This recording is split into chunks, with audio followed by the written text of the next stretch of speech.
So football season's finally upon us. Now, 5 reasons why I think if the Steelers don't pay Le'Veon Bell, they're gonna regret it. One, the Ravens. Not only are they in the same conference or division as they are, but the Ravens follow the Steelers' blueprint more than any other team. Steelers had one of the hardest hitting defenses. What did the Raven do? Got a hard hitting defense just like the Steelers did. They got a quarterback that could take a hit. Big. That's the recipe that the Steelers always had. They got themselves Joe Flacco, who could take a hit back in the day. Now, it's a little bit more, you know, with age, everything happens.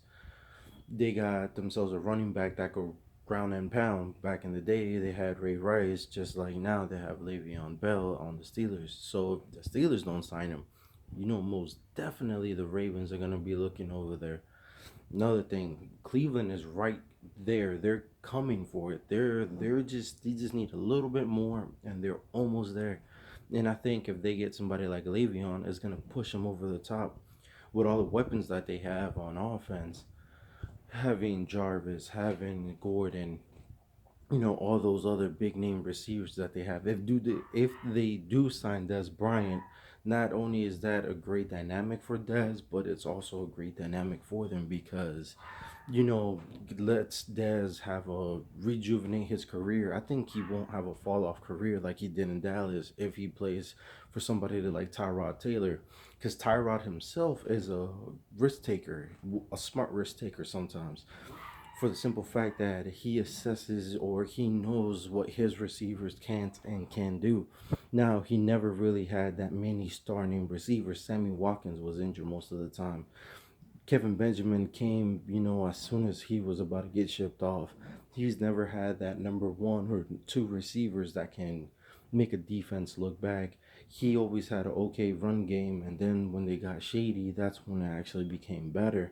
But Shady wasn't all, fully healthy when he got there. But back to Le'Veon, that's 2 reasons why already Cleveland and the Ravens. Also, your team's dynamic is gonna so fall off. Yes, a lot of people saying QBs, running backs, they're less valuable than the QBs. I understand where you're coming from that argument, but in all honesty, if you see it that way, it's kind of outdated. What you need is a quarterback who can throw it at least 10 yards or who is accurate. Doesn't matter how far he can throw, as long as he has some sort of accuracy in it or some power when he throws it.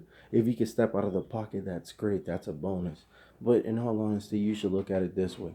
If you build that line, have a running back that can block or take some pressure off the QB, makes the job of the QB so much easier. You can put somebody like, what's his name, Jason Campbell back right now without having him have any reps, and you could put him in that Steelers offense, and he's gonna strive just for the simple fact Steelers have a pretty decent offensive line.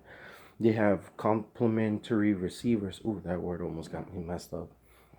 They have decent receivers. AB is one of the top 5 receivers right now in the league. Le'Veon Bell is probably one of the top, 6 running backs. I don't know how you prefer them or if you have favoritism towards your team's running back, but he's top 5, top 6, depending on what team you go for. You know, that's reason number 4. You need a dynamic of team. Yes, it's great to have a big name quarterback, but on top of that big name quarterback, you want some decent run game. Look at the Giants, for example, have an atrocious line, had an atrocious, run game last season. So what do you expect? That's a recipe for disaster. If AB goes down or something like that, God forbid, if Antonio Brown goes down, all you will have is Juju Smith, or because they got rid of Martavius Bryant. I don't know who else they have. So having less weapons for Big Ben is going to cause more pressure for Big Ben. But the fact that they have a decent offensive line, that pressure is not going to really get there as quickly. And then having him have Le'Veon Bell, he's not just your typical running back. You could put him in the slot. You can put him, to play as a wide receiver at sometimes. So his value really it speaks for himself. Yes, I get it. People say once a running back hits 30 and so on, they drop off. But look at LaShawn McCoy. He's hit 30. Le'Veon Bell is still younger. Le'Veon Bell's career hasn't had as many injuries as Shady, and Shady is Shady at the end of the day. But Le'Veon Bell is one of the most patient runners in the NFL. He waits for his gap. Other people complain that it takes him too long to find his gaps or whatever. But the fact that he's so patient with it, that he doesn't force it, that he doesn't, want to risk it, is such a great thing about him. Because then you have runners like, how can I say it? Alvin, Kamara, who was a great season last season, or Kareem Hunt, who had a great season as well. You know, they might take a little bit of more of a risk. Or Zeke, for example. Zeke is one of the flashiest runners. He runs, he tries to get as much yards as he can. Sometimes, if he just waits a few more seconds more, or just had better vision like Le'Veon does, he might be able to see the lanes better. He might be able to find his step better, letting his blockers take blocks and stuff like that. Now, the fact that Dallas has one of the best lines in the NFL also helps. But, if he had a little bit more patience like Le'Veon and try not to rush it, he will probably be way more successful. Now, reason number five I think I said five already. I don't even know. And probably the last reason why Le'Veon Bell should, get paid, and if the Steelers don't pay him, why they're gonna regret it, is because if he goes to another team in his conference, he's gonna want to shove it down their throats. Just like Richard Sherman, you think he went San Francisco's better than playing in Washington, but he went to go play in San Francisco in the same division, in the same conference, so that way he can make sure he sees his team twice a year.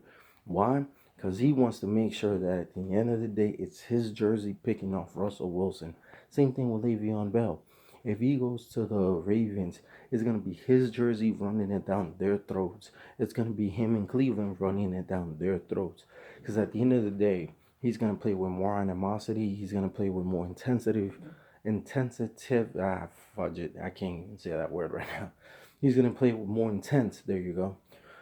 Than he would if he was to play, let's say, for example, the Redskins or something like that, where he doesn't really, all he's going to do is get paid, but he doesn't have any emotional attachment towards the other team.